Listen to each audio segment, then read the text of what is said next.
देख सकते हैं अभी हम लोग कार्यालय में मौजूद हैं और यहाँ पर जा रहे हैं।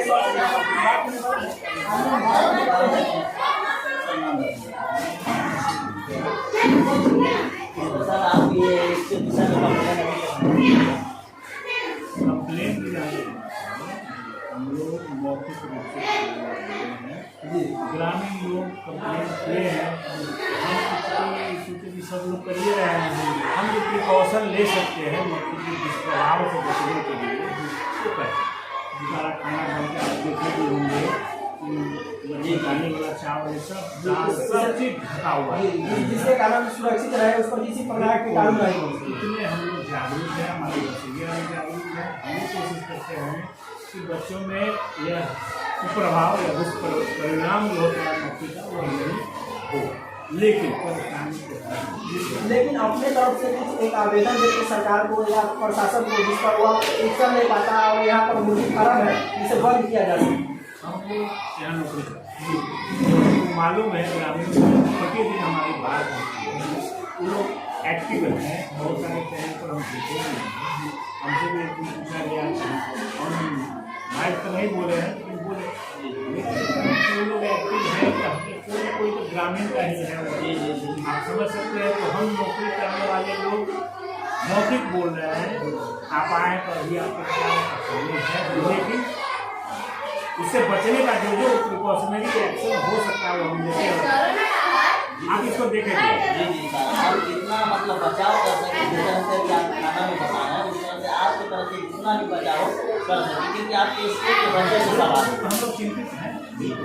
और दूसरी बात है कि छिड़काव हुआ, आज छिड़काव हुआ है, ये मक्खी सर कहाँ से आ रहा है? अभी तो हम लोग का यातायात सुनने में आ रहा है कि मुर्गी फार्म के द्वारा सुनने में आता है, इसी के कारण बढ़ गया। लेकिन हम ये कंफर्म नहीं कर सकते कि वही होगा ही, वही से होगा ही होगा निश्चित। यहाँ गंदगी होगी, सबसे खतरनाक बीमारी माछी का बीमारी होता है, सबसे खतरनाक सहमत है आपसे। लेकिन वही है क्या बोले, सुने कि हटने जा रहा है, हम लोग का रूटीन ऐसा है। 8:30 बजे घर से चलते हैं, 9 बजे हमारे सारे स्टाफ 9 बजे। उसके बाद जो हमारा रूटीन वर्क है वर्क करते हैं। 3:50 3:55 में हम यहाँ से निकल जाएंगे,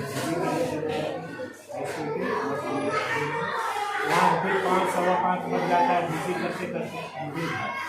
हमारे स्टाफ लोग 4 बजे 5 बजते हैं।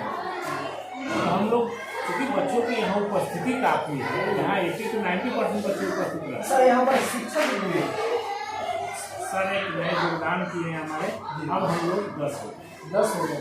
यहाँ पर आप कितने शिक्षक हैं? आज 7 3 शिक्षक, 2 शिक्षक एक शिक्षक का परीक्षा होनी है, आयोजित करेंगे, उसी में सुपरवाइजर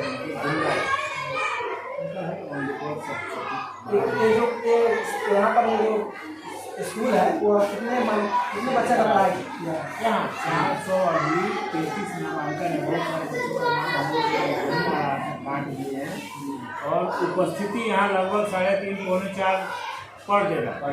आज थोड़ा कम है, जैसा कि सुने हैं, हम भी 2 दिन से चले आ जाए तो मालूम हुआ। परसों जैसे था बच्चा के संख्या 347, कल था 316, आज है 328।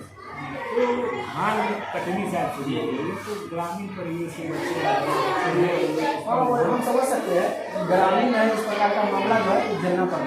तो भी हम 5% नहीं निकाले, 433 में 328 अब 2 यहाँ एकदम हम लोग उस पर हमारे टीचर को निर्देश है, किसी टीचर से मेरे पीछे में बात कर रहे हैं, अगर बच्चा टर्नअप नहीं हो रहा है लगातार तो कारण जानिए, फोन कीजिए। महिला है नहीं भेजते, हम खुद जाते हैं, आप हमको सूची दीजिए, मोबाइल नंबर दीजिए, एक बच्चा अगर बगल का दे दीजिए तो हम सबको जानते नहीं बच्चा को कहाँ जाए, हम खुद जाते हैं। क्यों नहीं आ रहा है, बिना मतलब के अगर बैठा हुआ है लाना है उसको शिक्षित। बिल्कुल, आप किसी बच्चे से पूछिए, सब जाते हैं नहीं पकड़ के कहीं न कहीं से हम सभी शिक्षकों के मिले जुले प्रयास का एक प्रतिफल है कि मेरे यहाँ उपस्थिति एक ही यहाँ पर मैंने 1 क्लास तक के बच्चे को पढ़ाई किया है। पहला से आपको तो देख सकते हैं इस प्रकार का मामला जो निकल कर यहाँ पर छपरा मंदिर में आ रहा है और हम जो मक्खी की समस्या बताने वाले हैं और बताए हैं और इस प्रकार का मामला निकल कर लगातार आ रहा था जिसको हम सार्वजनिक तरीके से आपको बताने का कोशिश किया हूँ। और दोस्तों आइए हम आपको फिर से ग्रामीण से भी बात करेंगे और वो भी वीडियो आपको दिखाने का कोशिश करूँगा। और आज हम लोग यहाँ पर पहुँचे हैं दूसरे ब्लॉक में और हम लोग यहाँ से इस खबर को चलाए हैं। और दोस्तों इस वीडियो को देखने के लिए बहुत बहुत धन्यवाद। जय हिंद, वंदे। जब तक के लिए देखते